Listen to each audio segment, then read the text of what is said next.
Turn on your mics and we'll get, are you recording? Yes, go ahead, Mr. Chair. Yeah. Here, turn on your microphones, gentlemen. Turn on your microphones. Okay.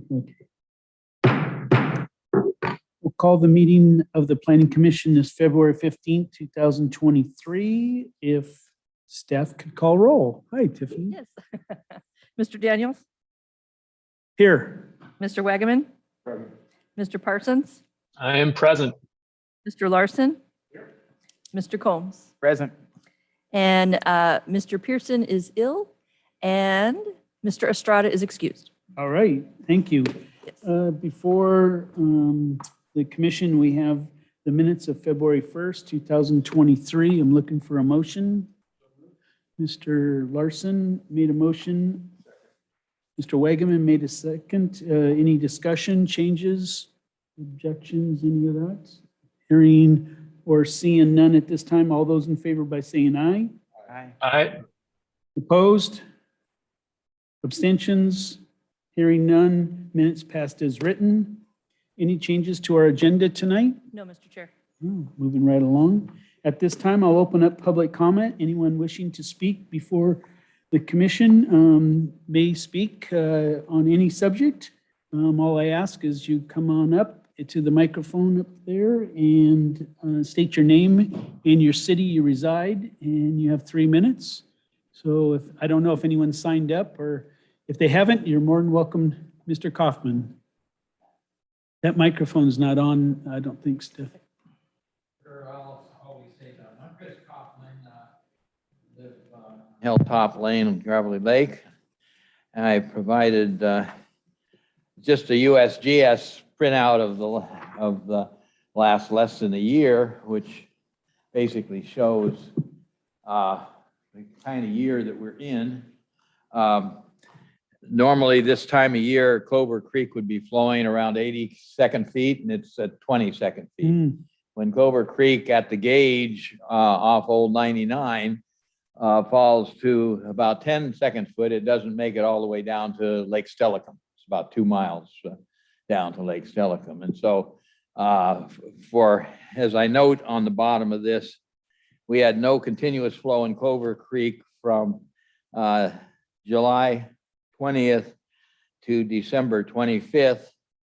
And Clover Creek was dry most of 9/1 to 12/21 this year. And as many of you know, they had a failure of the culvert under McCord, which was kept secret for defense purposes and what have you. But anyway, that's been totally rebuilt with a 1,800-foot bridge, which opened up the creek. Clover Creek in the 1870s was converted to a ag drainage ditch. And so if you look at it in detail, you can see the control structures, drop structures, and the bank reinforcements on it. And so it was located away from where the ag sector had their farms, their hops and other things. And so what we're dealing with is, at least from Old 99 down, and much of the upper drainage is an ag drainage system. So the historic documents back in the territorial survey maps of 1870, 71, basically, and then back to the Hudson's Bay maps in the 40s, basically had Clover Creek as a winter river, which sort of tells you something. But anyway, that's it. I've sort of followed the relationship of that Clover Creek with Gravelly Lake, because Clover Creek is a line sink, basically. It adds the groundwater, which then travels on westerly and augments the level of Gravelly Lake. Only about 15% of Gravelly Lake comes from the higher American Lake. American Lake's about 15 foot higher. Gravelly Lake's about 15 feet plus or minus higher than Lake Steilacoom. So anyway, we have an interesting water system here in Lakewood, so I just get my 2 cents in for you guys, and I'm sure you already all know that. Nope, but I appreciate it. Absolutely. Appreciate it. Thank you. Anyone else wishing to speak under public comment period?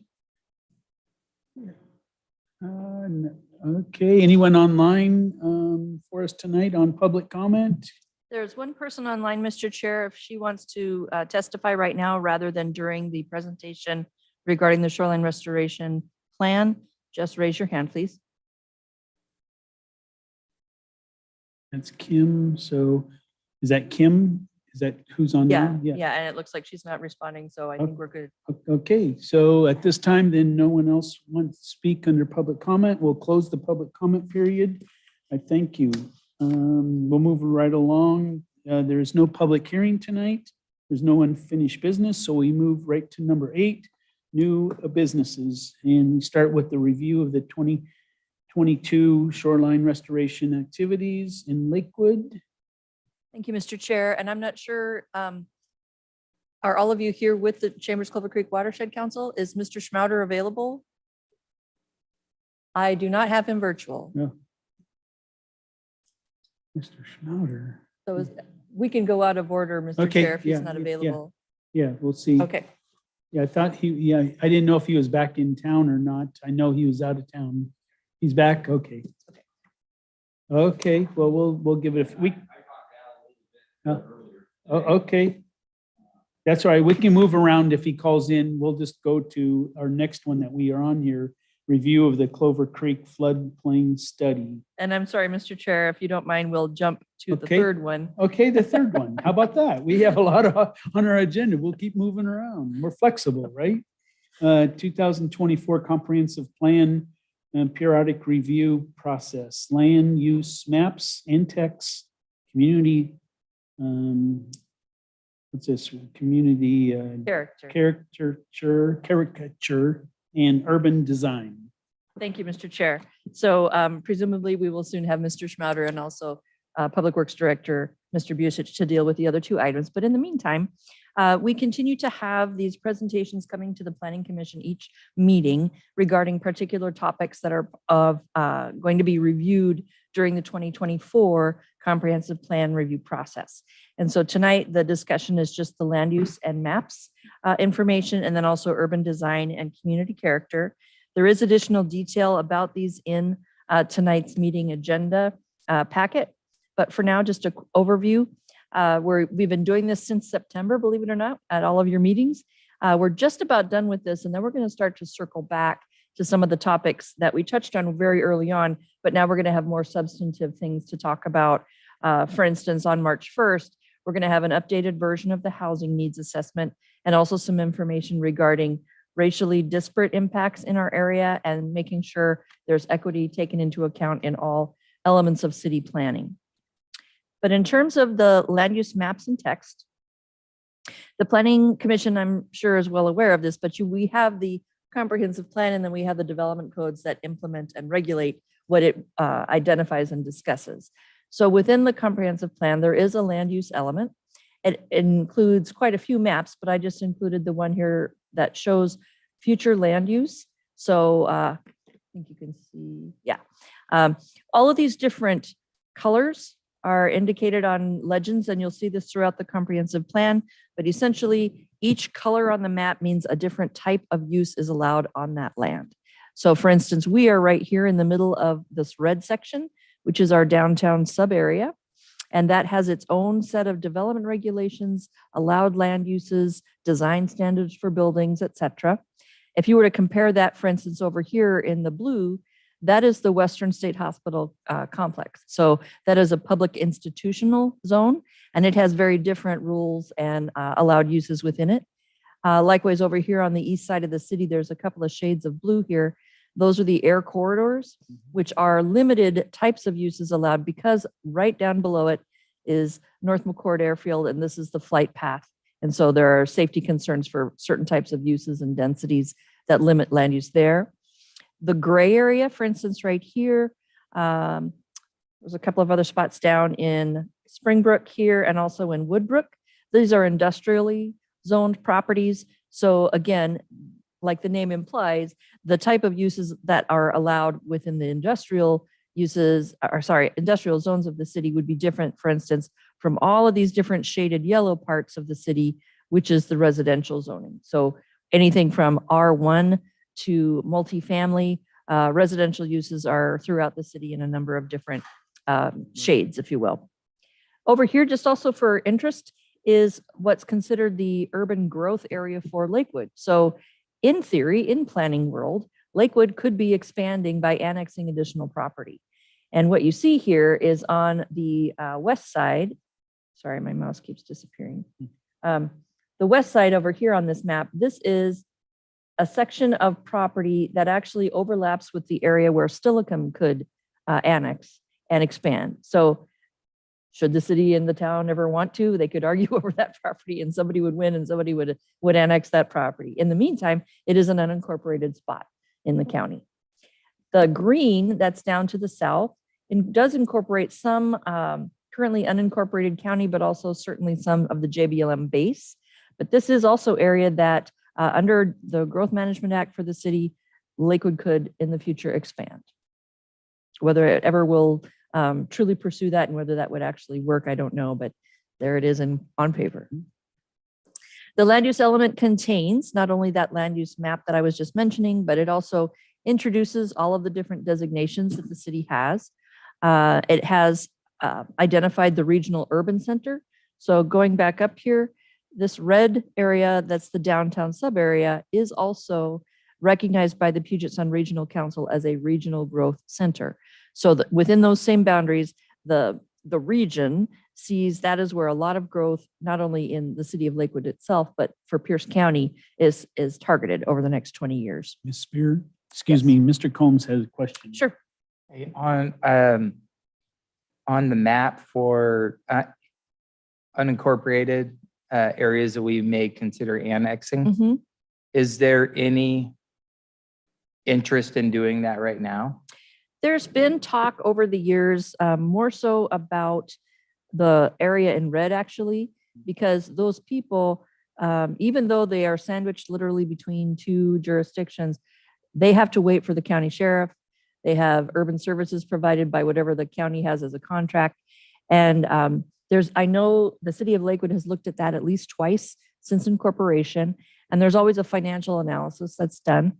And as you can imagine, because of where it's located and the type of development that's there, it's a hard sell, quite frankly, for a jurisdiction to say, we're going to take this on, because it is basically lower value, older development, not a lot of commercial or industrial, it's a lot of residential. And so it would be something that either Stillicum or Lakewood would really have a need and a reason for that land, because the money is not going to be the purpose. It's not going to increase revenue. What about the rest of it?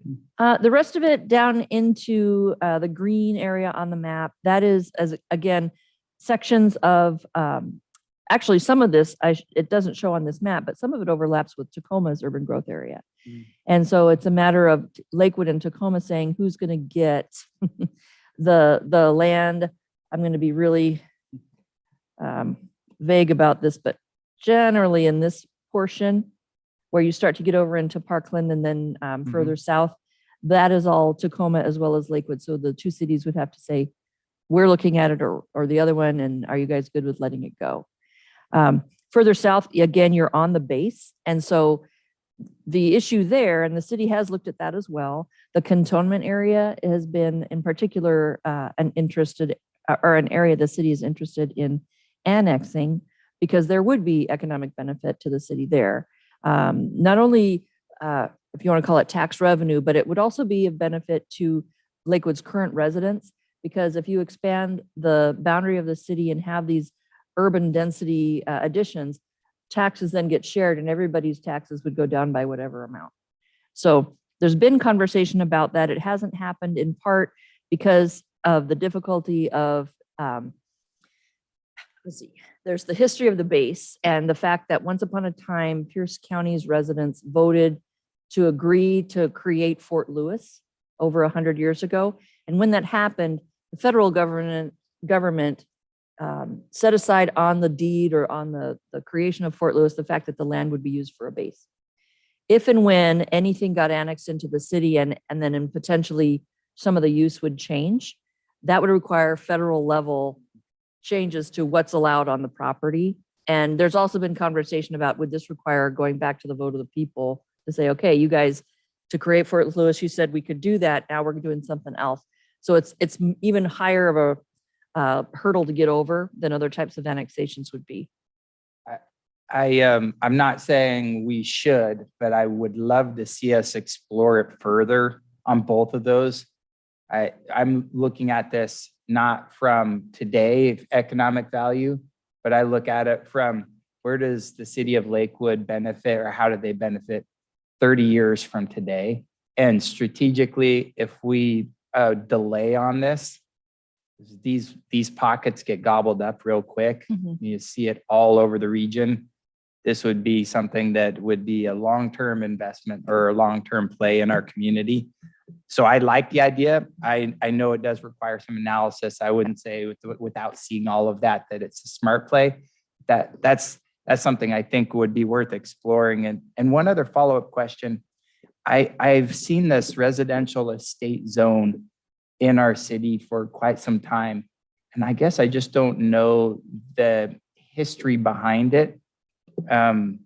Given our interest in upzoning and or what's the popular phrase today, middle housing and all that, you know, where does that stack up in this? And is there a reason we are so against it?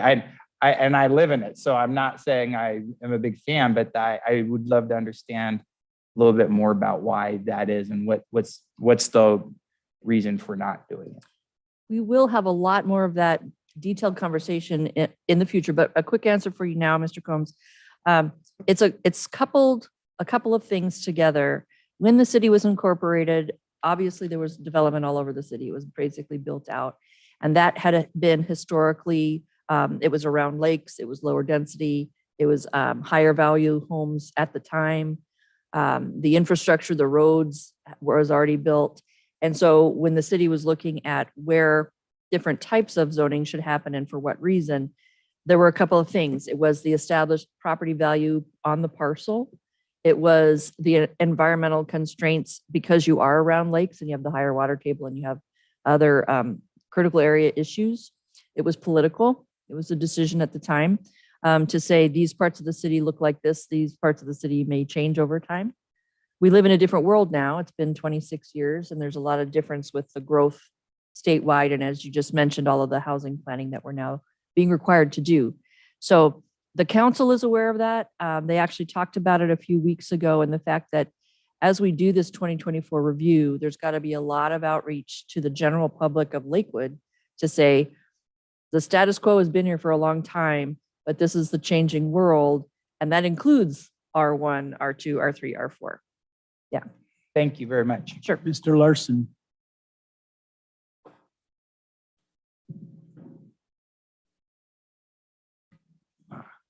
Just need a more firm touch. I also endorse the thought of keeping the reattachment of certain components of JBLM with the city of Lakewood on the agenda. I think that if we outline some broad parameters that interface with proper long-term growth change of the city of Lakewood, that's a good thing. And we just have to figure out what the steps are to go through to do it and start cracking away at it one by one. Great, thank you. Okay, Ms. Spear, continue on. Sure. And I did notice at one point, Mr. Parsons had his hand up, but it Oh. looks like it's back down. Okay. I don't know if you had a question. You know, I did, but I think in the interest of time, and I think we're on the same page of continuing to explore this. That was really around my comments, so I appreciate that. Thanks, Mr. Parson. Okay. So to pick back up where I was just mentioning quickly what's included in the land use element right now, there's the Regional Urban Growth Center. And then we also have, if you remember, it used to be called Centers of Local Importance. Last year, we had to change the name for a technical reason at the state level. Now there are 8 centers of municipal importance. And they don't rise to the level of an official sub-area like downtown or Lakewood Station District, but they are areas of concentration of types of uses and ideas of what may come forward in the future. And then the urban growth areas we just talked about. So as we go through the 24 review, all of these things will be reviewed for accuracy and consistency with state law.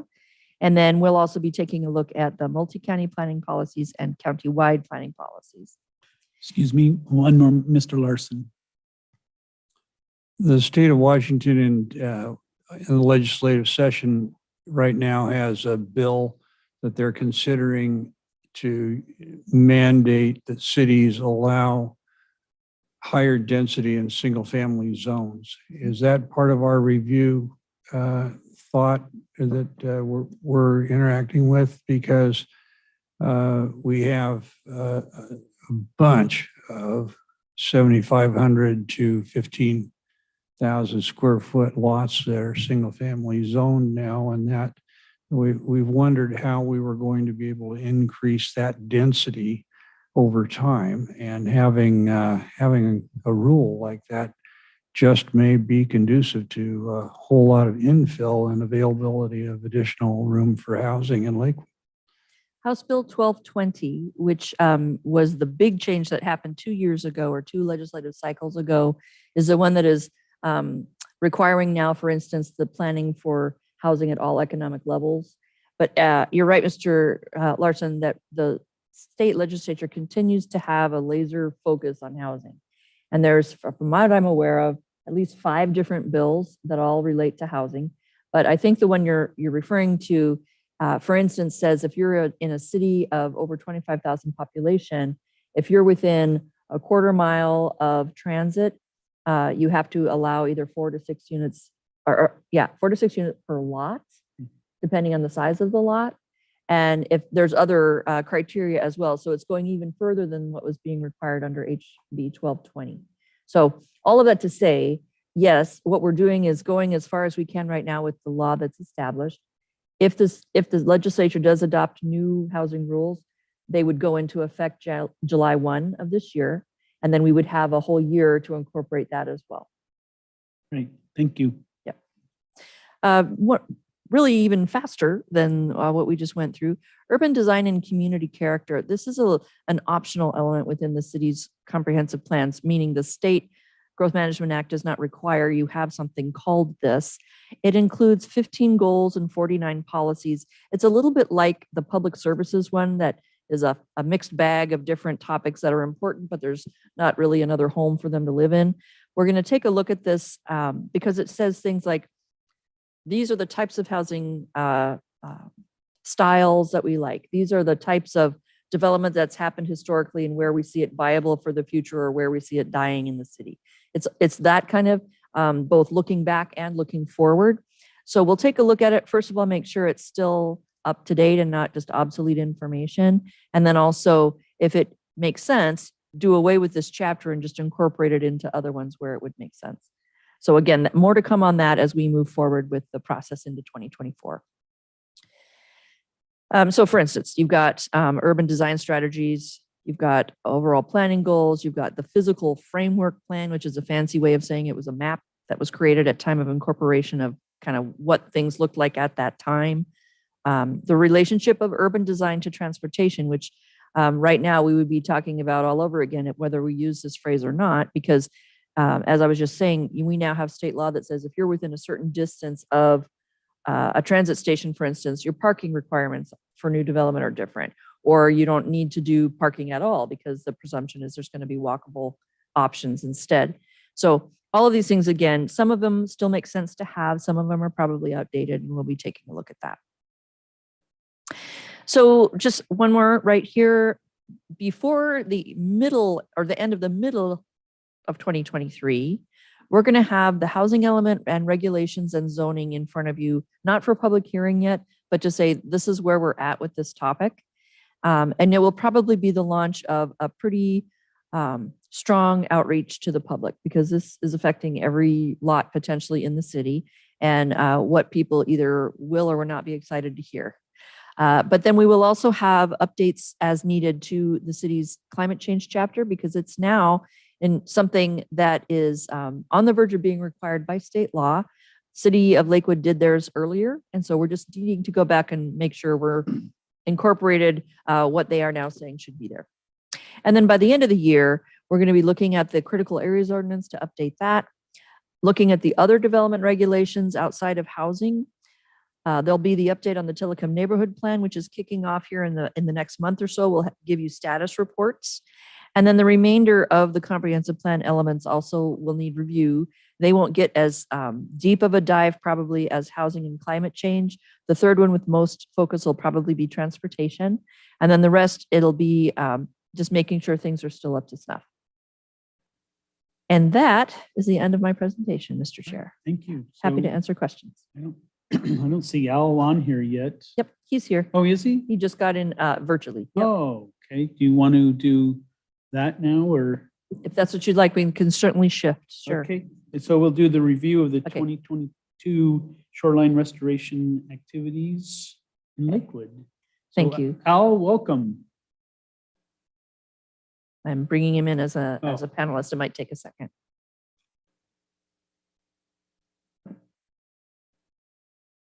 All right, Mr. Schmatter, you should be into the meeting now. Good.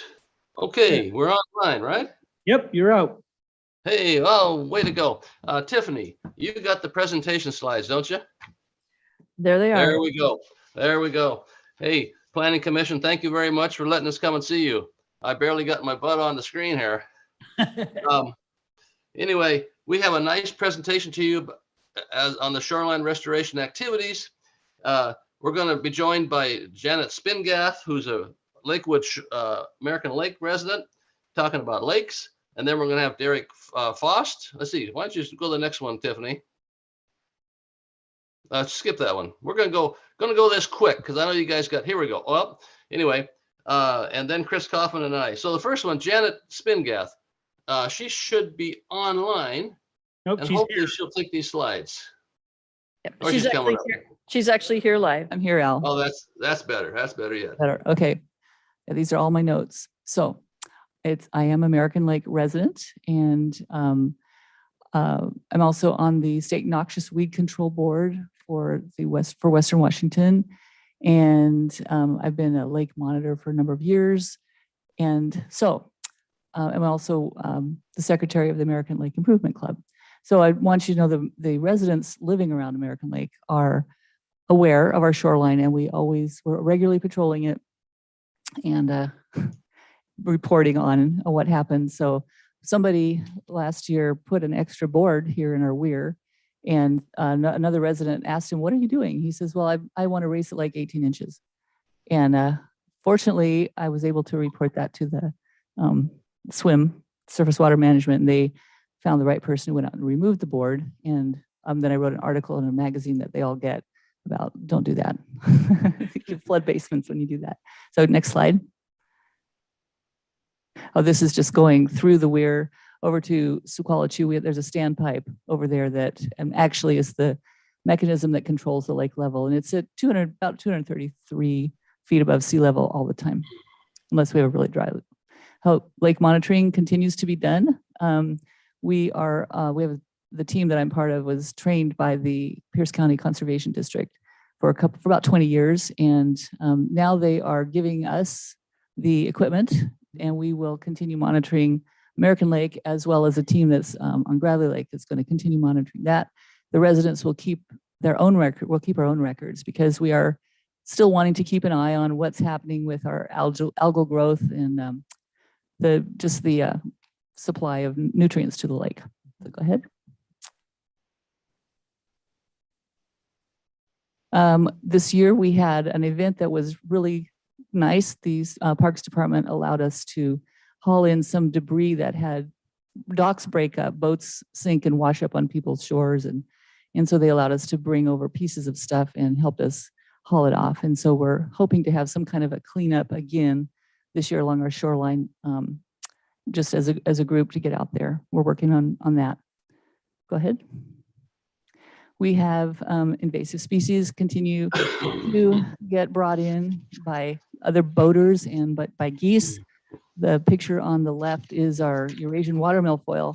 It's interesting in that it is now interbreeding with with other types of milfoil. It's still controlled very good with Priscillacor, which is the herbicide that the American Lake Improvement District decided to use, and it's effective, but it's a challenge. It's especially thick right now around the city's boat launch over in Tillicum. And then on the right, we have yellow flag iris. This is taking hold in large quantities, and the seeds are very delicious to geese, so they spread it around. I think it's not too hard to control by hand, so we might be able to get some interest in that if we go out and pop the seed heads off before they get eaten. So it's kind of a fun thing to do. Maybe we can have a recreational club that'll do that or something. Okay, next. All right, there we go. Oh, wake boats. So wake boats, because of the large size, we are getting a lot of wake boat traffic. We have some residents who own wake boats, and they are being proactive in trying to bring in education for wake boat owners on how to wake responsibly. However, between Silcox Island and Tillicum, it gets super choppy, and some of the residents have had a lot of trouble. We've had 2 children was swept off a deck. Some elderly people were just about thrown in on their own deck because of the wakes. Another man had built a brand new metal dock that had quite a bit of damage to.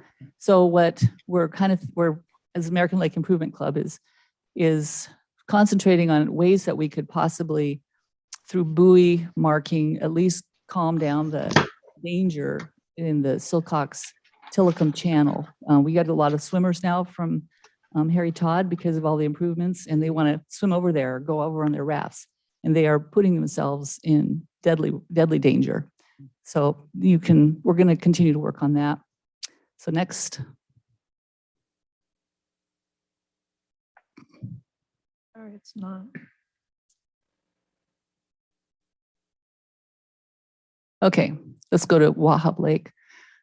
We do have carp. There's big fat carp in Wahab Lake. I think they're eating, there's like these little jelly balls rolling along the bottom.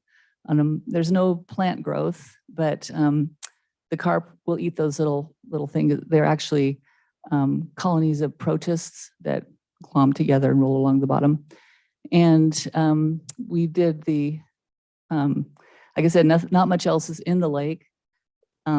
Chris, you told me about the winter bird count from the Audubon Society. They do a winter bird count on the same day every year, and there were 2 mallards. That was it on that day, and there were hundreds over in Gravely Lake. So what's happening, I think, is that the birds are finding a way to survive. But as far as the park users' experience, it's really diminished as far as being able to look at wildlife and birds. Yeah, there we go. The dense brush around the lakeshore is preventing views of Wahab. It's the last time it was mowed, I think, was about 3 years ago.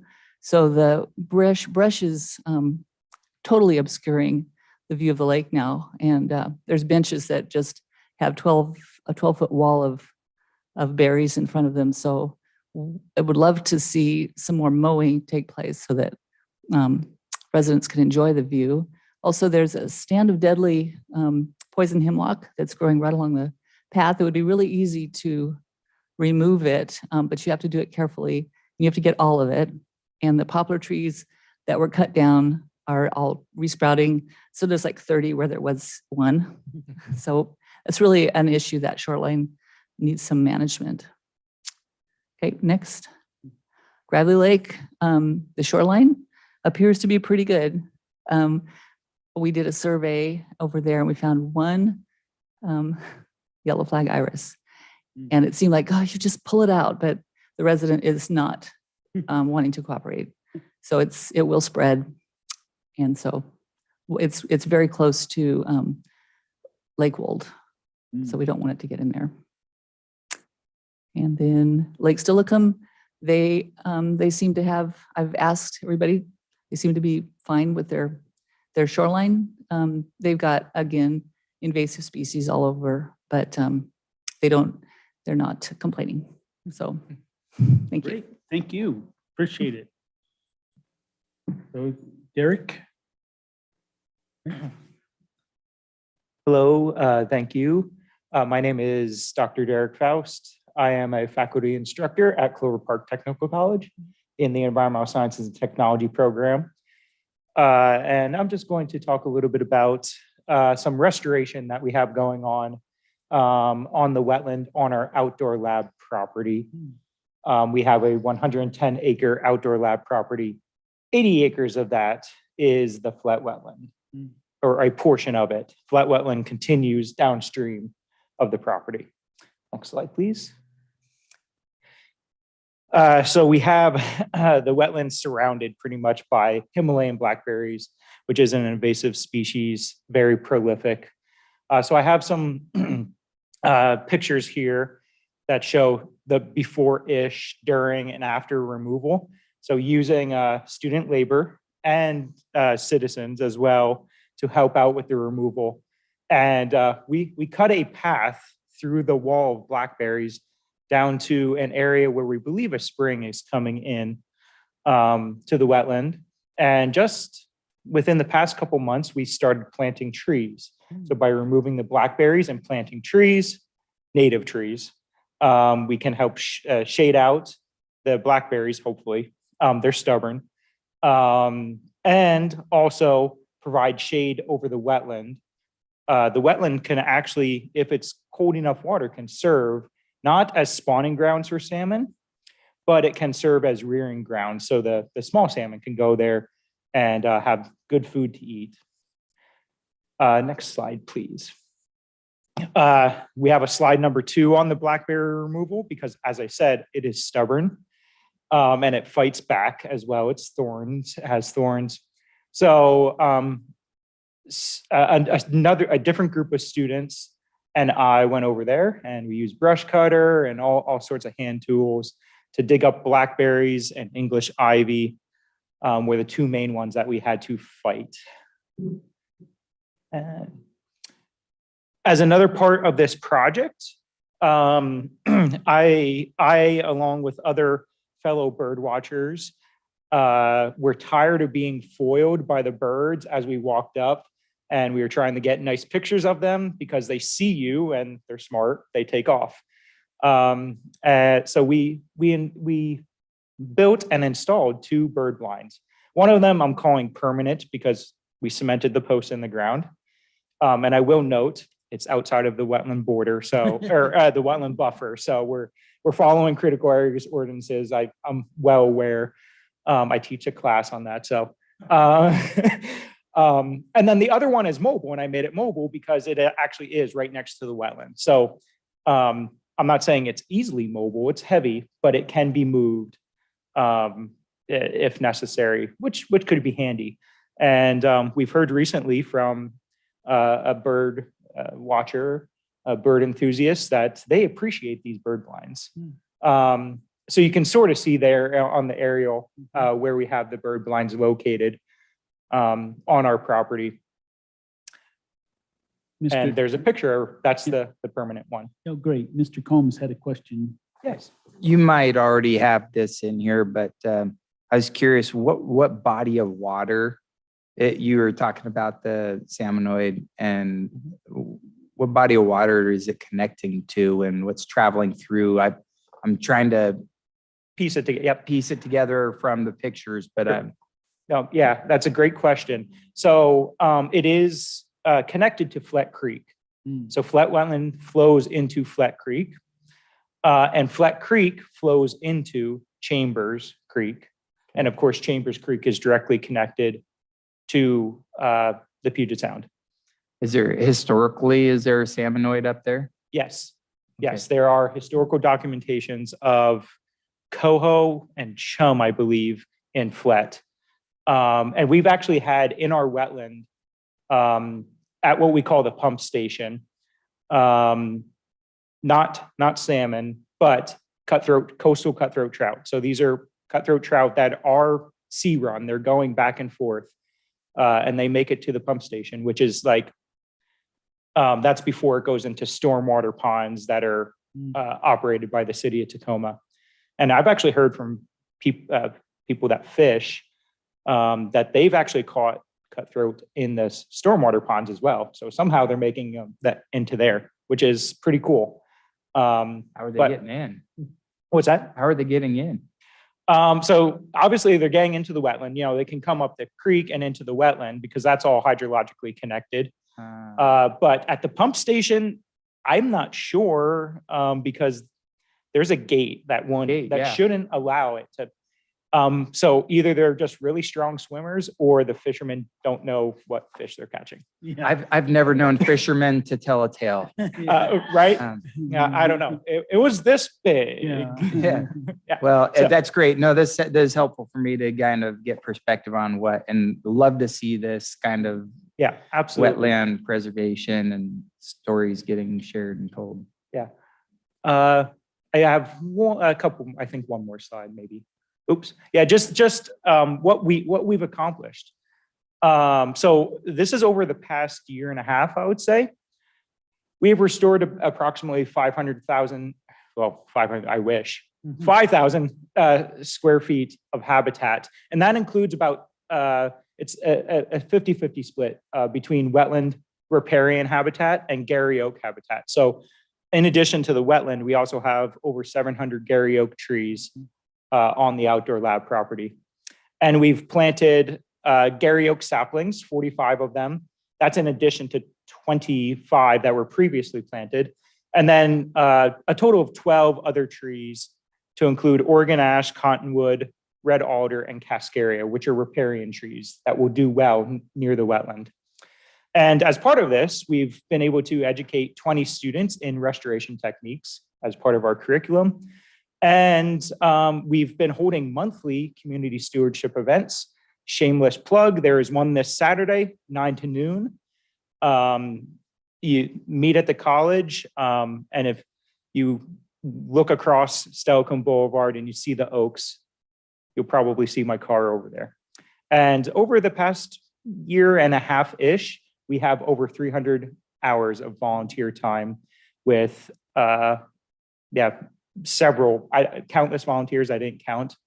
And we also held a tour in coordination with the Tacoma Tree Foundation of the property to show it off, really. And I have trail cameras out there, so nice great blue heron coming to visit, a floating trail camera that got 0 usable pictures, but the herons like to land on the bucket. So at least I got something. And I think that's it for me. And between Al and Chris, they'll be providing an update on Clover Creek. I thank you for your time. Thank you so much. Appreciate it. Mr. Kaufman. Hello, Tiffany. Hello. Do you want to make my video available? It should be something that you can do. Let's see. When I go to that, it says you cannot start your video because the host has stopped it. Are you my host? How about if you keep talking and I'll work on it in the background? Okay. Here's the recommendations. Back up to recommendations, will you please?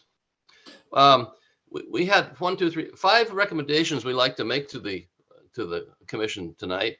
Number 1, we want to thank the city of Lakewood for their support of our small grant program.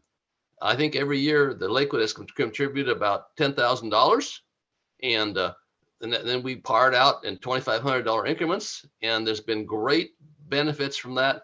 And we hope that you'll continue to support that program. It's been very successful. Also, I'm going to talk later about this, but we want Lakewood to consult with the Water District and Pierce County to use the USGS model that they've just been finishing on to take steps on how to improve the creek flow in Clover Creek. And that I'll elaborate this a little bit, but I didn't want to miss it as we go through. And we'd like you to continue to support this annual review. We hope we can participate and keep it going each year. And then support our Chambers Clover Creek Watershed Council meetings and provide updates to our attendees if you can. Even years ago, Greg Gregorian, your director of public works, of stormwater, used to be our president. So those are the recommendations, and we'll come back to that second one in a minute. The next slide, Tiffany.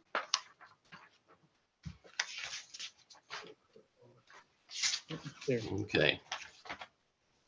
Now, did Chris Kaufman already go ahead and cover this slide in person? No, I didn't. I spoke to the updated hydrograph.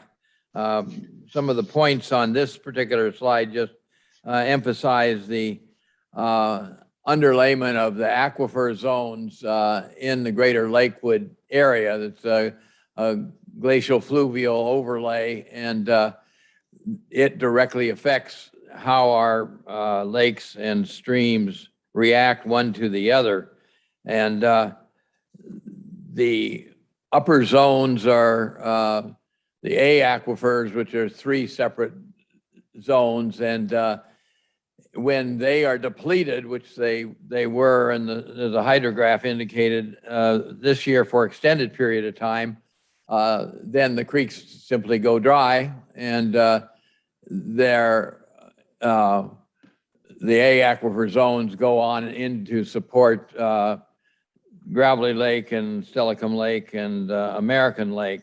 And as I indicated, American Lake is the higher of the 3 lakes, and then Gravelly Lake and then Stelicum Lake. I think the hydrograph I passed out basically says it all. It indicates the direct relationship. If you look sort of in the middle of it in the November and December, we were getting 20 to 30 cubic foot per second spikes during rainstorms. Well, those spikes would cause Clover Creek to flow on down to Lake Stelicum. Meanwhile, the groundwater level was below the creek, and so the creek was basically working on filling in the groundwater level in the A horizon. And so you can see where the spikes are there, then it goes back, the flow goes back down to 0 fairly quickly. And this went all the way into January, actually, this year. So it's an interesting system to deal with, and we don't have very many flying fish, and so the ones that try to use water, they have a problem, and there's no water in the stream. So as a point of information, my background in water resources goes back a long time, including being in responsible charge of the state's program and water policy, engineering, and water rights, things like that. So if there are no questions. Okay, next slide.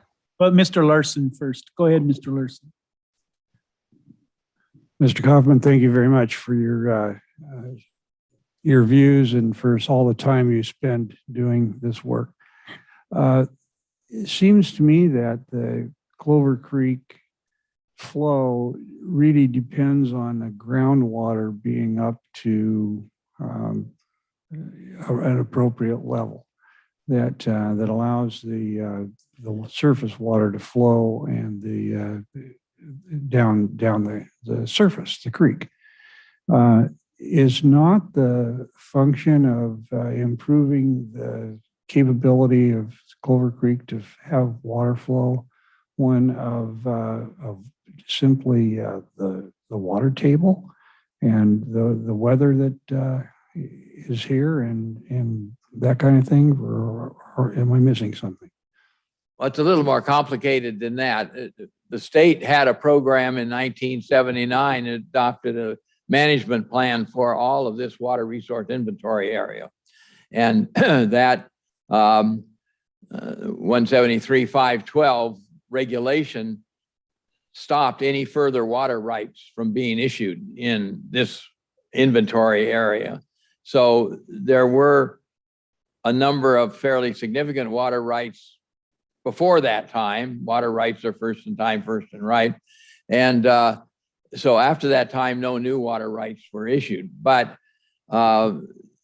the water district acquired water rights from a Tibby Mill and have done some moving around on those. So the flow in the creek directly relates to how much impervious areas are upstream, like parking lots and rooftops and what have you. And the water resources in Lakewood extend all the way up to nearly Point Defiance Park for Leech Creek and up past Snake Lake for Flett Creek. And so those systems are largely stormwater systems, but they end up in Lakewood. So Lakewood's the receiving body for that. And the prior speaker talked about the Flett wetlands, and I was involved in working on creating the city. And property like the Flett Creek was, the Flett Dairy was highly sought after by the city of Tacoma and the city of Lakewood. And so they were divvied up, but that Flett Creek that comes into the wetlands there actually comes up to a dam with pumps that push the water from Flett Creek through the dam. The dam doesn't stop up the water. It's got pumping system that pushes the water through the dam to basically provide a conservation pool for more floodwater coming in from the city of Tacoma. And so it's sort of a reverse from what you would think the situation is there. And Leech Creek has court cases on it, which require Tacoma to have storage. And when the flow gets too high, they have to pump out of Leech Creek all the way down to the Foss Waterway. Some people don't like that. And so there's an issue now of taking that water and shunting it over into Flett Creek, which again would put it back into Lakewood. So Lakewood's a receiving and on the receiving end of a lot of the waters, and it's not real simple. The fish push upstream best they can with the different situations, but one of the things I'd mentioned to your group before, I think, is that there is no one responsible for water resource management in this area. There isn't anyone. We got different folks that say they have something to do with it, but they only have a little piece. The water district takes care of water supply. The surface water management folks take care of flood control. And there are separate people that work on the stop logs. One guy for Stellicum Lake, there's court cases on that. Another guy for, well, the county for American Lake. Again, there's court cases there that dictate that. My lake, Gravelly Lake, fluctuates as much as 11.6 feet because it relies totally on groundwater. It goes up and down with the water table. So I'm sort of partial to water resources, so I could go on forever. Yeah, no. So Thank you, Mr. Kaufman. Yeah. I appreciate it. Al? So Tiffany, let's see. We went through this. Next slide, Tiffany. Going forward. Let's skip this. Which one are Okay. you looking for, Mr. Schmatter? The presentation about, let's see, shoreline restoration of Clover Creek. Okay, just one moment. Okay. Excuse me, Mr. Chair. Yeah, it's all right. You're all good. So while we're on it, gentlemen, this is really a serious issue about the stream flow in Clover Creek. In your packet, you should have a presentation that I've prepared for you that details how the system works a little bit. It's kind of wordy, and I know we're short of time, and I'm not going to read anything to you. Okay. But Clover Creek has gone dry for 5 months, sometimes 6 months, and it looks like it's going to continue. And of course, this presentation is about a shoreline restoration. Well, if we don't have any water, We don't have anything to restore. One person thought we ought to plant grass and use it for a trail system. You know, it might get to that point. Now that's pretty terrible. So what I'd like to do is give you, you can read this at your own sweet time, but let me give you just a quick overview. People ask, why does the creek run dry? And Chris just pointed out, you don't have enough water in the ground. Well, why don't you have enough water in the ground? Well, we're taking out too much water and pumping it upstream to other purveyors, and the groundwater is declining, but nobody can see it because it's out of sight. Now it's like a bucket. You put rain in the bucket and fill the bucket up, and then if it gets too much water, it flows over. Now that's your represents the basin. There's plenty of water. It fills all the bottom storage areas, and then it flows over. Well, that's the flow in Clover Creek. Now, if you punch a hole with a nail in the bottom of that bucket, the water runs out. And when it runs out, you don't have any water running over the top. So you have no stream flow. It's just as simple as that. Now, our watershed is restored by rain, practically 100%. And the rain is fairly constant. Over the years, we get about 39 inches of rainfall a year. Sometimes a little more, a little bit less, but it's fairly constant. Now, what isn't constant is the amount of water we take out of the creek. The amount of water we're taking out of the creek has been increasing over the years. But who's counting? Because nobody's tracking, like Chris said, nobody's tracking the total amount coming out of the watershed because that's not their business. They only got their own stuff to worry about. So this little story I wrote for you has been passed through the USGS, a representative, and passed through Lakewood Water District by John, what's his last name? I can't think of his right name. Anyway, they have kind of blessed this little story as being fairly true. They don't have any problems with the story that I gave you here. So let's see what I want to say here. Let's go to the next one and show me these pictures. Now, here's the example. The main channel of Clover Creek looks like this today. A gentleman out took me a picture and said to me, it's just like this today. This has been dry for maybe 8 months. And I don't know when the main channel of Clover Creek is ever going to run again. Now we go down and look at Lakewood here. That next one, this is the way your Clover Creek looks in Lakewood. I guess that could make a pretty good trail for people that want to run up and down here. So this is not good, and it's getting worse. The USGS is about ready to publish their recent upgrade to their modeling report. And in it, we expect they're going to say, hey guys, you're pumping too much water. Your stream flows are going to disappear. We don't make recommendations, they say, but you got to do something if you want to have water. So if water in Clover Creek is important to the city, the city of Lakewood is going to have to stick their nose into this business. Now, the city of Lakewood has no authority or ability to get in and make any changes that directly affect this. But what happens in the water, with the water, affects the citizens of Lakewood. So you got no choice. They need to be paying attention. And we recommend that the city consult with the Lakewood Water District and the county to use this new SA model to help determine how to manage this groundwater so that you have some kind of a stream flow, or you decide to say to heck with it and we'll have no stream flow. It's very important that somebody plays in this game and you kind of work together. Now, there are ways to help fix this. In the winter, it rains a lot, and a lot of that water goes down through Puget Sound. Now, we may be able to capture a lot of the wet season rainwater and store it. So now this ties in with your next presentation, perhaps. Paul Busich is going to tell you a little story about what he wants to do with his floodplain management program. I would like you to listen closely and see if his program has provisions to store water and to keep it on the ground and don't let it flow away too much, because you need that water. So we don't want to move water quickly through the system. We want to slow it down and put it in the ground, and then we want to use it to drink. Now, I take your any questions on this?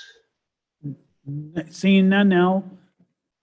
Okay, guys, this is not going to go away probably in your lifetime, but we need to get with it. So hopefully you'll pass these recommendations on to the full council. Yeah, And thanks for the opportunity. I do have a comment. Okay. thank you for my educational tour by yourself over the last few months. But yeah, I've been out to those fish ladders and there's been nothing to report or take out since there's no water flow after we cleaned it out a couple months ago. But I'm continuously monitoring to see if I can use my efforts and your teachings to help get those fish ladders clear at all times. So just want to Thank let you, you Don. know. Thank you. We sure appreciate your help. Yeah, no problem. Thank you. Oh, Mr. Wegeman. Hey, Al, I always appreciate you guys coming and sharing with us and the work you're doing. But if we go back in time, at one point in time, we had glaciers on this land that we're living on today. And so things are changing over time. Are there, and I appreciate your thoughts on, when we're dealing with floodwater, if we let it stay on the land long enough, then it has a chance to get down into the aquifer. Are there other things we can do? Because on the Planning Commission, the things we end up talking about a lot is, because the Growth Management Act is, where are people going to live? So we're trying to find places to put houses. Then we talk to our water district because we have to provide water for that. And then you have other people that want to have fire systems in many homes and buildings. So that takes more water. So what are some thoughts here? Is this just the way it's going to be and we have to start being more creative? Or can we, this whole briefing has been on restoration. So is the restoration the solution, or do we need to look outside the box at something different? Your latter statement is correct. We need to understand a little better how our groundwater fits together.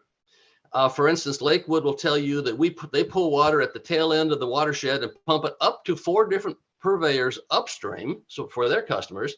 And since they're taking it from way down below, it's not affecting Lakewood's water. Not sure that's a correct interpretation. Brown and Caldwell did a diagram and showed that the deep wells in Lakewood are also connected to an E aquifer, and the E aquifer goes all the way up into Parkland. So what happens in the Parkland area is a very intensive infiltration zone, and the water comes down and drops into the ground, into the A aquifer, the C aquifer, the E aquifer. And then it pushes downstream into Lakewood. So when Lakewood pulls water out of their E aquifer, something has to replace it. And what's replacing it, we believe, is the water that's going in the ground in Lakewood or in Parkland. And it might not happen tomorrow. It might not happen in 25 years. But eventually, those lower aquifers that we suck water out of have to be replenished. They don't get replenished from China. They're replaced from the surface. And this is what's slowly happening. And since it's over time, probably in our lifetimes, we might not see the impacts of that, but it's happening. And we're seeing the effects now because Clover Creek in the main channel is dry. And in Lakewood, it's dry a lot more and for longer periods. So what's that telling us? There's not enough water. Now, here's the problem we're getting into here. Sustainability has to be in our brains. Can we sustain all the people that would like to build houses? What are we going to sustain them with? Where's the water coming from? If it's not coming from the ground, you're going to have to import it from the Green River or some other place or pray for rain. So we're not thinking sustainability. Now, on top of that, Lakewood says they got water. There's 4 upstream water purveyors that are out of water or have meet their water right quantities. So Lakewood says, glad we will pump water to you, and then you can tell the Planning Commission you have enough water for this new construction. Well, if Lakewood can't pump in the future because of lack of water, all those upstream commitments are going to collapse like a bunch of cards, a house of cards. And we didn't talk about this. Throw in PFAS. Now the Lakewood wells are being polluted by PFAS that came out of foam from McCord. you can't drink PFAS because it has very bad problems and it doesn't go away. It's killed 2 of the wells, and they're doing more filtering. If this gets worse, Lakewood can't pump. The people upstream, they can't pump. Now, what you going to do with all your fancy people sitting around their houses? We did not create a sustainable system. We did not coordinate the planning with the water supplies, and we're going to be in real tough shape. Your grandkids are going to say, "Damn, how do we get here?" Does that answer your question? That's very helpful, not a little scary. And It is. I think this is one of the scariest things that you're going to come across in the future. Now, Paul Busic can talk about all the floodplains and stuff, but he better find out how to store the water in the ground. Thanks, Al. Okay, thank you. Appreciate Thanks, it. guys. All righty. Thank you, everyone, for coming and teaching us and educating us and scaring us. Okay, thank you. Appreciate it. Okay, we move on to the last and final speaker tonight, the Clover Creek floodplain study. Right, Paul? Yes, and Mr. Chair, if you could give us just a Yep. minute to get the presentation loaded up here.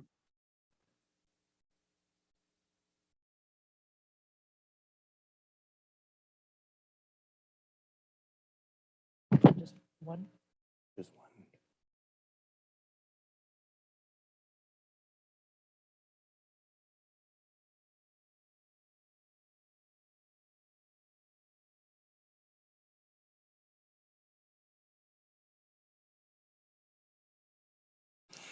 Good evening. Hey, good evening. Paul Busic, Public Works Engineering Director, City Engineer for the City of Lakewood. You've heard a lot of information about Clover Creek and the things that are going on. I'm here to talk about Clover Creek, but something entirely different. Instead of talking about how there's not enough water, I'm going to talk to you about the problem we've identified that in certain instances, there's too much water in Clover Creek. That in fact, that has resulted in a floodplain that we have looked at and identified major problems with the current modeling. If we go to the next slide. So tonight, introductions, Paul Busic, Public Works Engineering Director, again. I'm going to present to you the meeting purpose agenda. I'm going to share the alternative development evaluation we went through. I'm going to discuss with you what we did as far as a model goes and alternatives and our recommended solution for the flooding. There are posters against the back wall. I wasn't sure how big the crowd was going to be, and I was slated to be number 2, so now I'm on the tail end. If you all want to go and look at those, but I think you've all seen them already, but I'm happy to walk back there at the end of it and just kind of talk about it in greater detail if someone's interested. Excuse me. Go next slide, please. So I think I just covered this. We'll move on. So the project overview.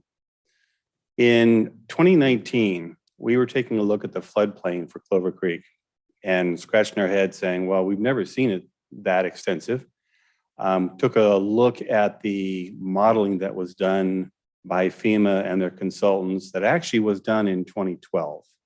Even though the floodplain is designated as a 2017 mapping effort, it actually was completed in 2012. Then because of litigation across the nation on the floodplain boundaries, everything got frozen from FEMA until that all got worked through from a legal perspective. And then it got posted up into 2017. So we decided that we wanted to take a look at our model and we wanted to use, or their model, we wanted to use more robust flood routing methodologies. It's called 2-dimensional routing instead of 1-dimensional routing. Okay, 1D, 2D, so we can understand what that is. What does it really mean? What it means is that using better topographic information and better routines in the flood routing model, we have a much greater representation of where the water goes, how it goes, and where it stores, and where it spills over to the next area, and so on and so on. So you result with a more accurate floodplain representation. So we did that, and lo and behold, to our surprise, and a little bit dismay, we discovered that there were some assumptions made in the original floodplain modeling that we could not rationalize. And our model showed that the floodplain was in fact greater than what the FEMA mapping was showing. It showed that the depths of inundation on some properties reduced. And the reason why it reduced is because it spreads out over a wider area. We also determined that someone, we haven't been able to figure out who, and in good faith, I have to assume that they did this based on the information they had at hand, made a determination that a portion of the floodplain was going to be the 500-year floodplain, not the 100-year, based on the accuracy of the model and the depths that they predicted. Well, that 500-year floodplain goes over top of I-5, and it goes north and west, right through a lot of our businesses and homes. Our modeling showed that actually, no, instead of having about a foot or so on the freeway, we had upwards to 3 feet of water across the freeway. That's the deepest area. Some areas is 2, and as you know, floods spread out based on topography. It also showed that Pack Highway was underwater, Bridgeport was underwater. A lot of the side streets north and west of Bridgeport and south of 112 were also going to be underwater and blocked off. So we looked at this. We spent some time talking with FEMA. We brought in the state hydraulic engineer, excuse me. There's a lot of words in hydrology, hydraulic, and hydraulic, so apologize. But we brought in the State Department of Transportation also, and we had everybody to look at our model, and we said, hey, we've looked at this thing 7 ways to Sunday, and we can't find a problem with it. FEMA looked at it as a courtesy. They had their consultants look at it, and they said, other than a couple of tweaks here and there, we'd probably do things a little bit differently. You know, your model is right. So we started down the path of saying, okay, presented to the city council. They were as surprised as we were. Going through the process of submitting for a letter of map revision to FEMA that would update the map. At that time, FEMA came back and said, oh, it looks like the water is not staying in the channel. That's called a floodway. It looks like it's going across I-5. So we want you to designate a new floodway. The impact of a floodway basically means that thou shalt not do anything in there, period. So that was going to be a big impact, not only to I-5 and improvements in I-5, but also to the businesses on the other side of I-5. So we told FEMA we were going to pull back, and we wanted to look at this and see if there was an acceptable engineering solution to this that would stop the water from flooding in the way that it was. Now, FEMA has very strict standards. You have to design it to very specific standards to allow them to say, yes, that is an acceptable alternative. Therefore, that area is now no longer in the floodplain after it's built. So we conducted another study, and it's called the Engineering Alternatives Feasibility Study. And that's what I'm here to present to you tonight. We're pretty much wrapped up on it. I want to walk you through what we did to get to where we are and what the recommendation is. Next slide, please. As you can see up here on this graphic, it looks kind of green and brown, but that's my eyes. The kind of brownish tannish color is the 500-year floodplain. That's now a 100-year floodplain per us. You can see the extents of this. There's areas on the Springbrook area that basically covered.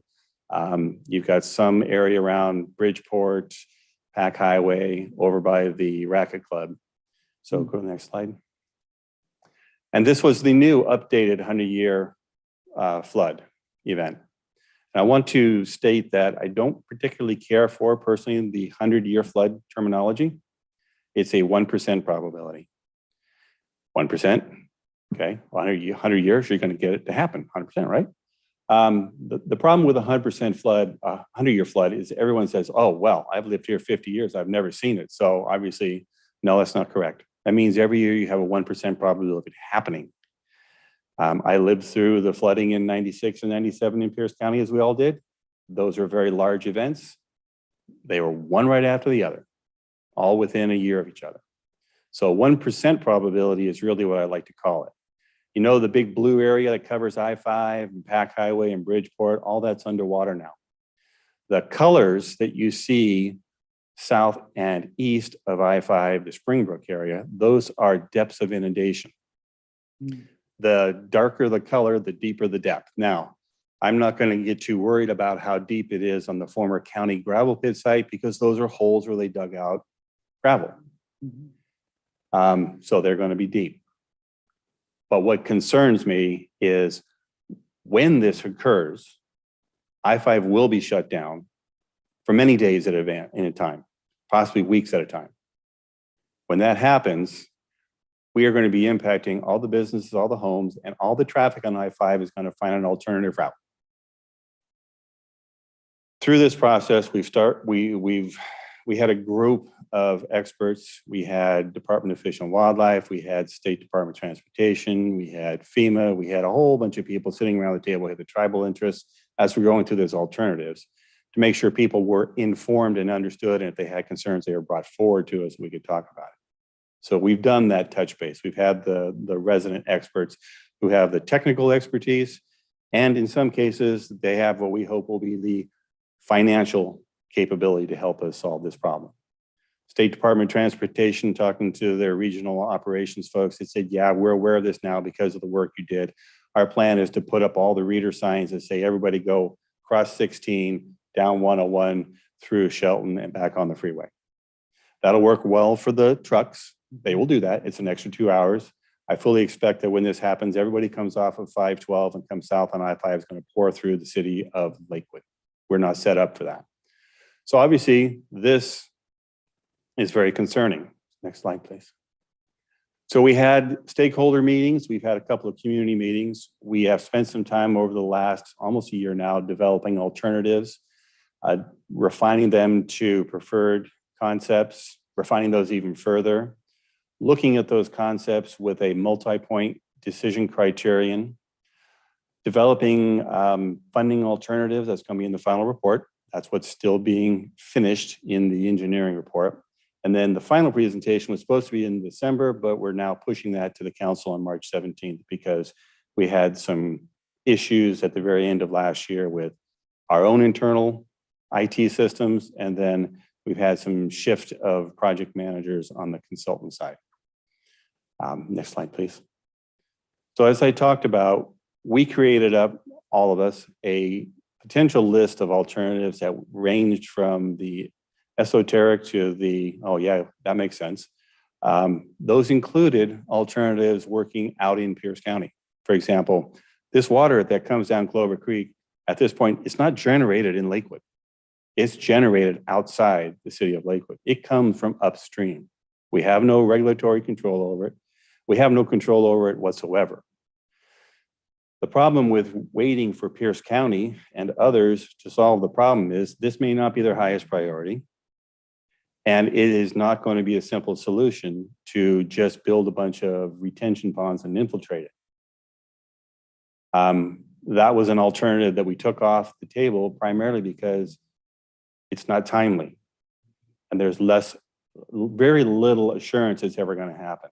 So I just want to point that out to you, that we recognize that this is kind of our problem right now. We're able to winnow all the potential solutions down to 7, and then through prioritization came up with 3 alternatives. And then we used a new method of looking at your alternatives and criterion, and we came up with a selected alternative. So next slide, please. We came up with, and this was a little bit of lumping, if you will, 5 major alternatives to look at further. One that has to be always evaluated is let's do nothing. Let's accept the risks. Do nothing. We evaluated that all the way through the process. What about a levee or something that'll block the flooding? What about storage? Can we store this water? I heard Al earlier talking about coming up with a solution to store water. The amount of water that comes down in a flood event is incredible. You do not store that coming from many thousands of acres that are draining down into the city of Lakewood. You saw the graphic that showed the extent of that flooding. That's overflow, okay? That doesn't account for the fact there's like 500 cubic feet per second still going down the creek into Steilacoom Lake. So this is not about storing water. This is about either getting out of the way or diverting it so it doesn't harm people. That's what flood attenuation is, flood avoidance. Watershed or creek enhancements. We looked at what can we do within our own control to enhance the creek and the immediate surrounds to move the water down. Is that possible? And we looked at capacity improvements. What can we do so that we make the creek basically the main conveyance channel? Now, I really don't want to call it a stream at that point, but a conveyance channel. problems with all of that. So move next slide. Of the old, oh, too far. Go back. Okay. Yeah. We also looked at the setback levy idea, a bypass pipe that had been evaluated back in the late 90s, early 2000s by the city of Lakewood, based on the flooding that occurred in 96 and 97. And it was determined way back then that that was a $30 million venture to get the water down into Steilacoom Lake. We did still look at it, see if it was possible, to see how we could route it. It would be extremely disruptive, not only to the traveling public, but homes, because of the route we would have to take it to get there. How about doing some kind of a blockage just to protect I-5? How about raising the profile of I-5? A couple of different alternatives. And that's where we just kind of started to mash them together and say, well, this is really similar to that. So let's put those in under one concept. Next slide. We looked at what are the benefits and how do we score those? Your environmental had 1, 2, 3 different ones. Water quality impacts. What about stream health and fisheries benefits? What about natural wetland species impacts? Plus or minus. Community, diversity, equity, inclusion. The list goes on all the way down to the costs. Well, the cost is going to be a big one. If you have to acquire costs, it's going to be a little bit pricey depending on how much you have to get. What's the cost to implement this long term? What's the cost for maintaining it long term? What's the cost for having undeveloped land in the floodplain that the city council has said we want to have that as productive land in one way or another within our community? Lost opportunity costs. What about business costs? If this flood occurs, there are going to be businesses that are going to be directly impacted. There's a transportation cost too at a state level, because I-5 shuts down. You've got major commerce that is not going to be going through here, and it's going to have a big impact. So we went through the process and then we prioritized and ranked them, and we see a setback levy, a creekside levy, flood wall along I-5. Those were our top ones. We also wanted to look at the possibility of, well, what can we do as far as creek restoration capacity enhancements? You notice I kind of skipped over raise the profile of I-5, because that's really something that's not within our purview to be able to do. Plus, frankly, if we raise I-5 through there, we got a couple of bridges that go across I-5 that need to be raised up too, which wouldn't be a bad thing. We kind of like that, but they're going to be very expensive to do. So filling the low areas along Clover Creek won't do it by itself. So next slide, please. We whittled this down to really just 4 practical and feasible alternatives. And again, the number one always has to be do nothing. And the reason being is when we go after other people's money funding, especially if it's federal money, if you don't evaluate the do nothing alternative and show them what the impacts are going to be, you go back to the beginning. We looked at where we could put a levy. We also looked at, how about if we just tried to protect I-5, what would that do? And then we looked at the creek restoration.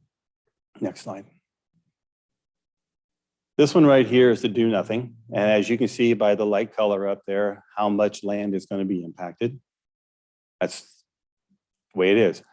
The I-5 levy, thank you, was building a levee just right along I-5 in the Springbrook area. Now there's a little patch of red down the bottom right-hand corner of that grayish kind of blob. That red is identifying for people that there is a levee there. It was a levee built so long ago, nobody knows who built it. And because it's not a certified levee, it doesn't get any credit with FEMA. Part of our solution though would be, we would go in there, we'd make that a certified levee, because we wanted to see what that would do. Because that actually is a real, that little levee right there, we had to model it with the levee and without the levee. And that little levee right there causes a lot of impact when it fails. Okay. So here's the I-5 levee. And you notice that everybody on the northwest, basically, it works. It's a viable solution for them. Everybody on the other side of the levee, not so much so. We've got some lower income housing in there.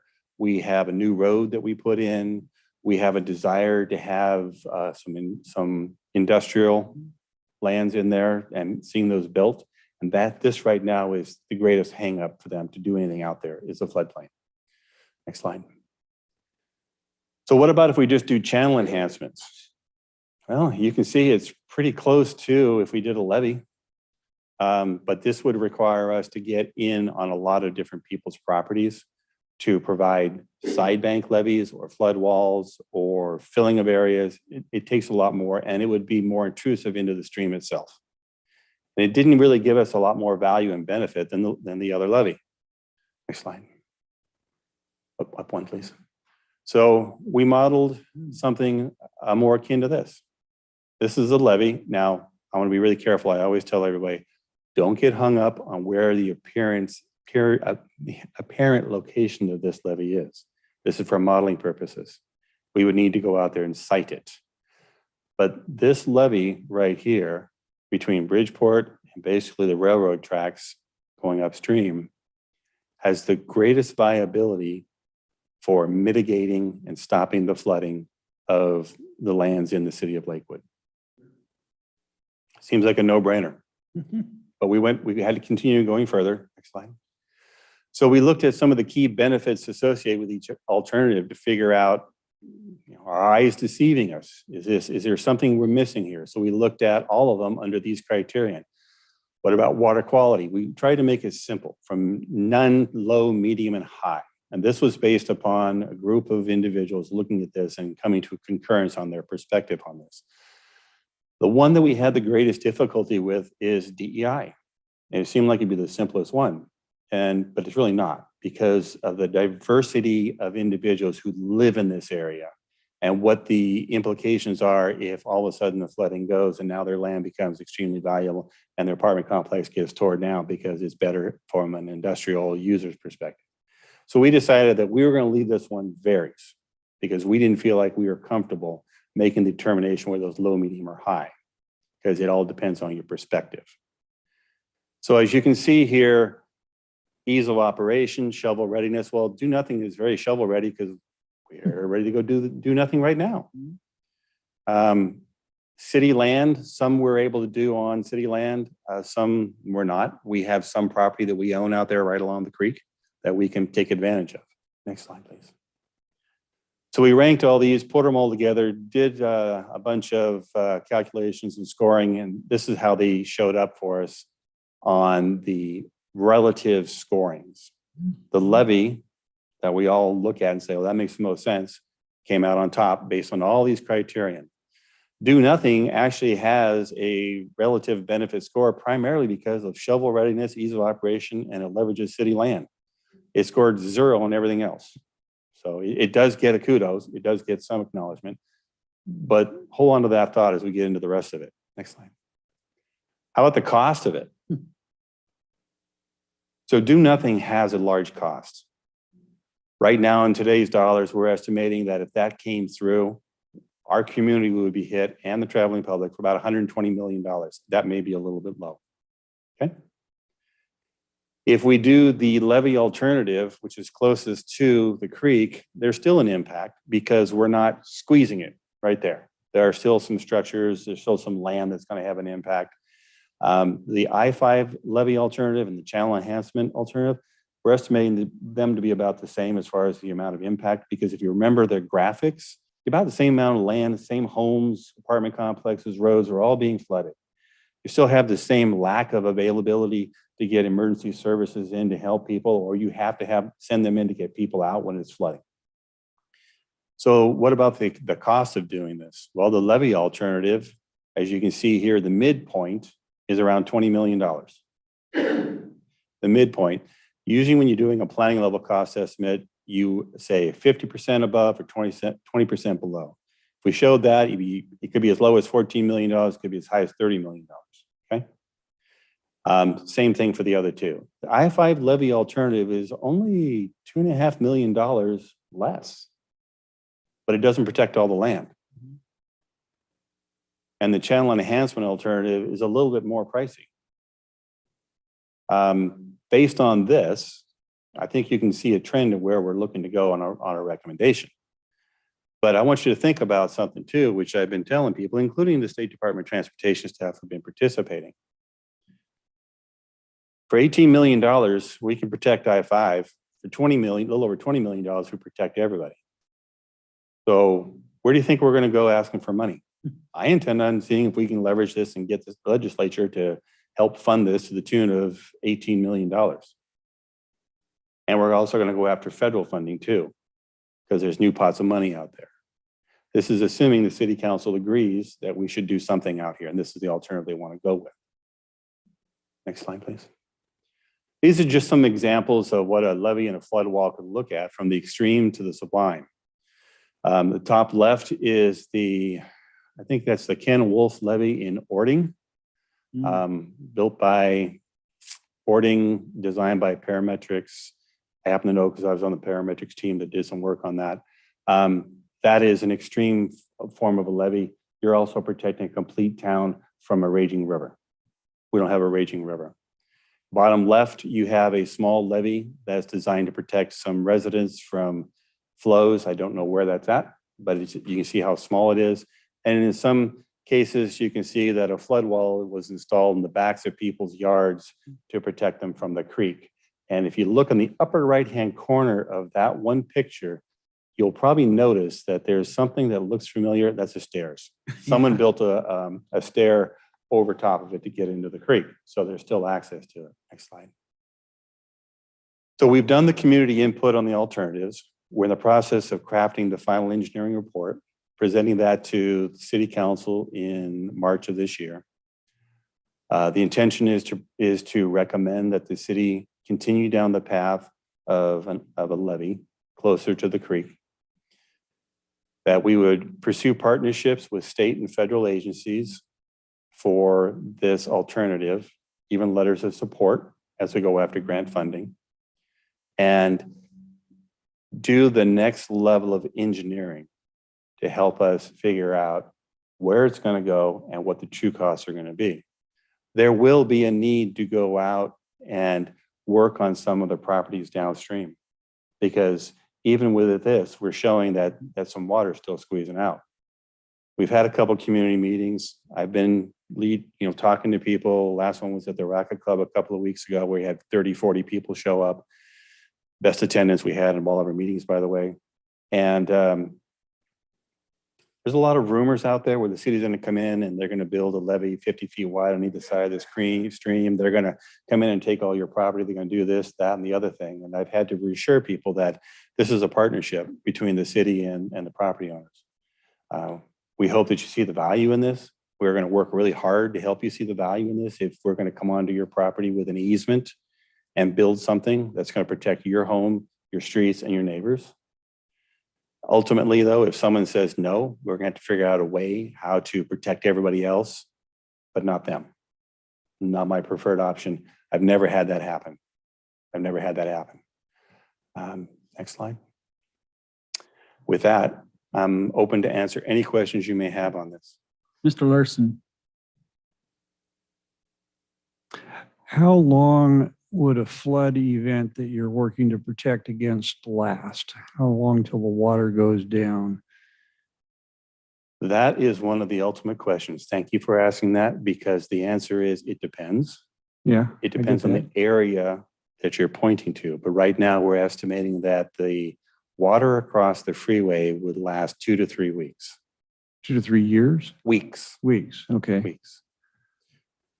And thank you, because I was just wondering, okay, the do nothing alternative creates a problem that lasts 3 weeks to a month. You go in and you mop it up and you clean up and you rebuild. And is that less than $20 million? Maybe, you don't know.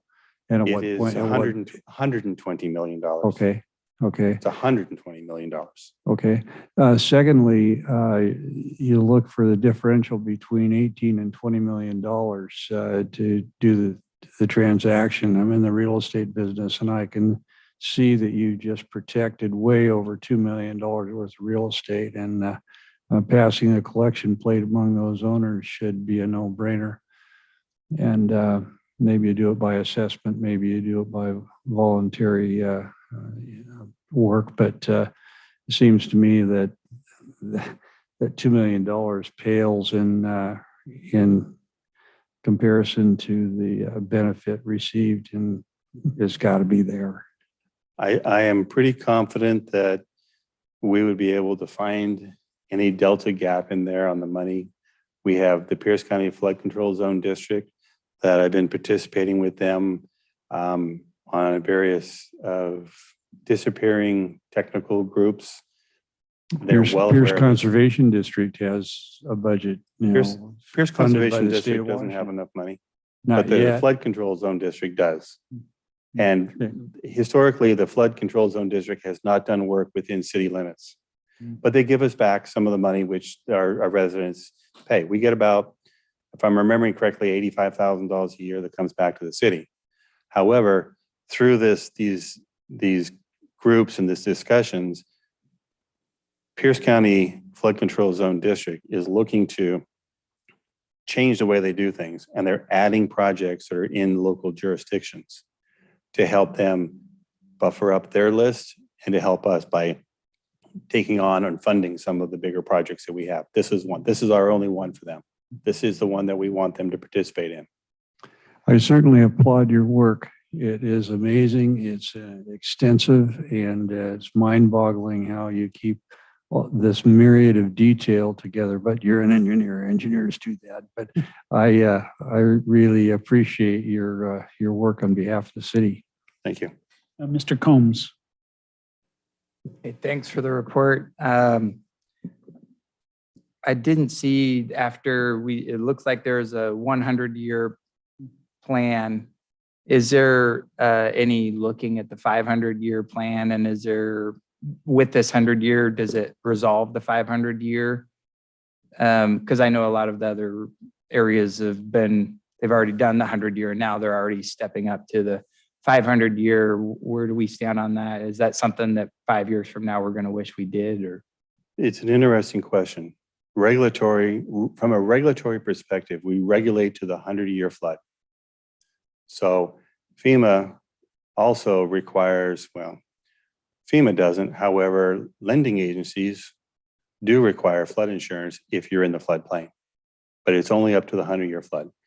We will be required to acknowledge and point out where the 500-year flood would be, but it is not something that we regulate to.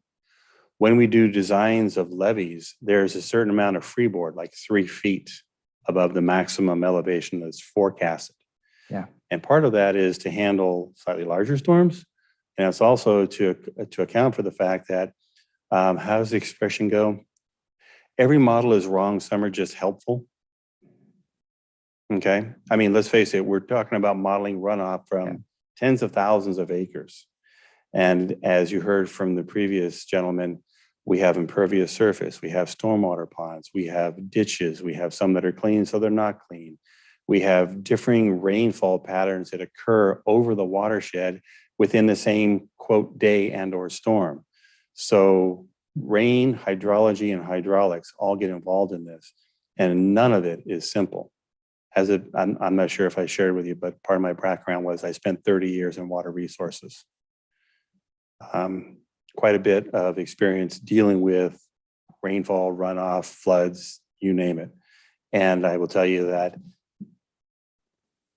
this is nowhere near as complicated as some of it, but it is still complicated. And so we will do the best that we can. I do not expect that once this is built in 5 years, we're going to come back and say, oh, we didn't build it tall enough. no, yeah, just thinking more of if we're forced to look at a 500-year plan in the future, and we had the opportunity to kind of quickly resolve it. Yeah. I mean, all you'd probably do if it's a levy is just put it up a little higher, right? No big deal. But if there's anything you can think of as like a preventive measure, it's helpful. And obviously you're thinking about all these other things. I would just ask you to toss that in the back of your mind. Like, what's an easy thing to do later if we had to go down that road? And the other thing, I love the cost comparison, and those are always tough because there's a lot of estimating and, assumptions being made. Between the two alternatives we had, I was surprised to see how close they were in cost, 21 and 22. And so naturally we gravitate to the cheapest one. But if you're successful in getting DOT to participate, that nicer model sure looks good. And is there a version that is a hybrid where we do a little bit of levy and we do something, or is that just compound the cost so much that it doesn't make sense? Like as I look at these, and I've worked with wetlands and levees and stuff like that, how do you turn it into an opportunity? And I mean, that's a phrase in Japanese, a crisis is an opportunity. How do we take something that could be a real challenge and turn it into a potential amenity or a selling point or something that actually services it, not just as a flood management, but, does it become a running trail? Does it become an education tool? Does it become a park for the 100 years that it's not flooded or whatever? And I'm sure you've already thought through some of those and don't have time to go through it, but those are the thoughts that go through my head as I'm looking at this. So I would like to touch on that. I love it, because what we've been telling people is, even if we build a levee here, okay, we're going to be going downstream, and we're going to be doing improvements downstream, in part because I know we're going to have mitigation in order to do this work. So let's do what we can to improve the downstream corridor from a habitat perspective. Personally, I don't like either one of those concrete fish ladders, weirs. I'd like to get them out of there. They're on private property, but I'd like to put in a boulder cascade that fish can get through in a much easier. No one has to go out there and clean it off. The levee, you're exactly right. Where the levee would end up would be really close to Springbrook Park. It needs to be part of our public outreach and education program. We have a parcel which is on the opposite side from the park proper that has a small pond on it. Okay, that's a stormwater utility property, and it's going to be developed as a part of the park, everything. I'd like to see if we can do that and turn that into, as a part of this, some rearing habitat. It's a nice pond once you get all the garbage out of it and you get the blackberries and visas and concrete out of it. So at this stage, we're going to be looking at not just, okay, here's a nice hardened levee, but how do we make this a community amenity for out here? That is also part of what helps sell this to other agencies when you're thinking in a broader perspective. So I do have a question, Paul. So you also touched on the funding for these residents in the insurance that they're currently having to provide in this. So a cost benefit, if you provide that levy, would then the flood insurance requirement be, reduced, or, for a residential benefit, if that is, supposed to be protected, and now does that go away, or do you know? That's a good question. And I'm not an insurance expert. However, I will tell you that if you don't own your home outright, your lender is going to require you to have flood insurance if your structure is going to be in the floodplain. Not all these structures will be in the floodplain that are in that area. Some of them just their roads. Yeah. So it's a more of a nuisance for them because they can't get in and out of their homes. Their homes are safe. But there's a number of homes and businesses that will be in the floodplain, the modified floodplain, especially around Pack Highway. They will be required by their lender, more than likely, to get flood insurance. Now, you can buy flood insurance even if you're not in the floodplain. It covers you for a lot of other risks. Flood insurance is continuing to go up in price. I had a call last year from a nice lady who had some questions. She says, I just received our bill for flood insurance and it tripled. What can I do? I said, well, you got a couple of choices. If you own the home outright, you can cancel it and take a risk. I wouldn't recommend that. If you have a mortgage, you're going to end up having to pay it because your lender is going to require it. And it went like $1,800 a year is what she said it went up to. We know that flood insurance program is supposed to be virtually fully self-funded, but it's not. It's being supported by the federal government and other avenues. And after all the major disasters we've had across the nation and the billions of dollars that have had to be paid out, there's a real push to get this back to being a self-funded. And the only way you're going to do that is raise your rates. Either move people out of the floodplain or you raise the rates to cover the costs. You had mentioned, Linda, that in the real estate side, I don't think our assessment also looked at what's the devaluation of properties if they're now in the floodplain, and now it shows it's 1 foot to 3 feet of water on it in the future. So there's a lot of reason why we would want to move forward, in my opinion. Now, all three of the alternatives came out, you know, from a realistic perspective, they're all about the same cost-wise, but it's the value and benefit we get from them that's the real driver. We can build something that costs about the same as the other ones, maybe $1 million here, $1 million there. That's really not important in the grand scheme of things. But saving $120 million of impact to the community, that's something. Saving $30 million of impact to the community, that's something. Mr. Wageman. Well, thank you for your presentation and for the work you're doing on that. I grew up south of Sacramento on a dairy farm, and that whole area has floods, and it flooded again this year. If you go from Sacramento over to Davis, they have the causeway. So that, and then as Mr. Combs talked about, how do you, when you put some of these floodplains things, we were just in Sacramento 2 weeks ago visiting, and the Riverside Park there was all flooded. So most of the time it's a beautiful park. And so I like those ideas. And so thinking ahead, in my military travels, you know, I've watched the things that have happened down in New Orleans. You know, they've got levees and all kinds of things to try and protect. And so one of the things you brought up that was a concern to me, will we have a good plan in place? Because you talked about the one levee that isn't recognized anymore. Don't even know who built it. But so we probably need to, as you talk through this thing, a plan to maintain all this stuff. Oh, yeah. Otherwise but somebody built it way back then and it's been forgotten. It was And built by a private property owner, landowner, probably so that they could excavate, because there's a bit of a hollow on that property. I'm guessing yes, that they basically took some of the material they dug out and threw it up there. The farmers used to call it a sugar levee, because they would build it just so they could farm.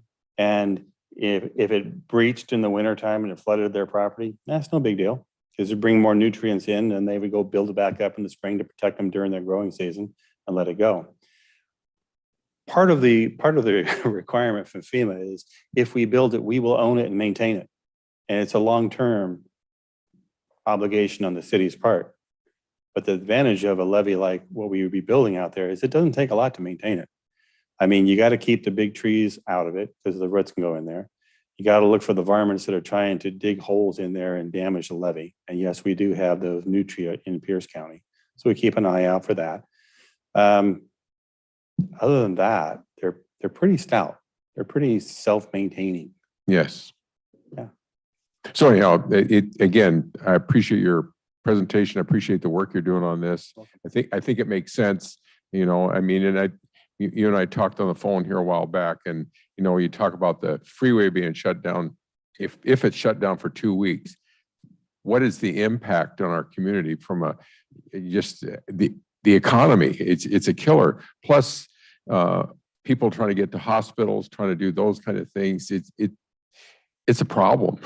And so if we can do those kind of things to make our community better and safer, that to me makes a lot of sense. So thank you very much. Thank you. Yep, thank you as well, Paul. Appreciate it.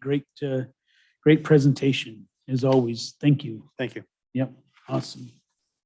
Okay, we're gonna move right along, get this thing into the end here. I see was Mr. Boki on here? Yes, he is. Do you have any reports, Mr. Boki? He's muted. Yep, He can unmute himself. yeah. Are you sleeping? Yeah, I'm unmuted. I can't do video apparently. Yeah, do you hear me now? Yep, sure do. Okay, yeah, thank you. Just a couple of things. A lot of you maybe have heard by now that our new police chief, Patrick Smith, is starting on March 1st. So he will be the, I believe, 4th police chief that we've had, and he will be the first one hired from outside the department over the last several we've had. So we welcome him, and we had a nice presentation last week at our meeting. Some of you might have been there to say goodbye to Mike Gazzaro and all his fine work for all these years. And I believe Friday is his last day. So we'll miss him. He's done a great job, and he spent a lot of time in Lakewood. Really impressed tonight about the presentations, and really appreciate all the people in their shoreline restoration efforts and the spirit of volunteerism and their concerns. And hopefully we can work through a lot of those things. I'll just leave on the note that we had a fairly robust discussion on Monday night about street ends. So it's an issue now that I think the city's been around for 27 years, and it has not resolved itself. So we had a very good presentation. Staff built upon the presentation or the study that they did umpteen years ago. They put another study together, and hopefully we have something to work with this time. So and it sounded like the majority of the council was willing to go forward with about one every 2 years or something like that, which would put us kind of middle of the century before we built out our street ends. And in fact, some would have to probably be sold. Keep in mind that you can't, by state law, have a net loss. I call it net loss. You can't have a net loss, but yet it has to stay on the same body of water to enhance other public access on that same body of water. So a few years ago, we sold a property on American Lake that we just didn't consider that we could do anything with. And those dollars went into improvements at Harry Todd Park, I believe. So we'll see how it goes. You can look at the meeting minutes, or not the meeting minutes, but the meeting agenda and the presentation to see what the top picks were. But because there are a total of like 14 of these things on 4 lakes, so it was an interesting discussion. Great. That's all from me. Okay, great. Thank you, Paul. We appreciate it. Anything from staff? Nope, just a reminder that your next meeting will be March 1st, and we'll be back in the smaller room next time because council will be interviewing their potential new council member. So we will be there March 1st and then back here in a month. Great. Any comments? Closing? I'll request an excuse for the March 1st meeting. I'll be out of state. All right, great. I think I turned in my excuse meetings coming up as well. So I'll just coordinate with Mr. Pearson. Thank you. Hearing or seeing no other questions,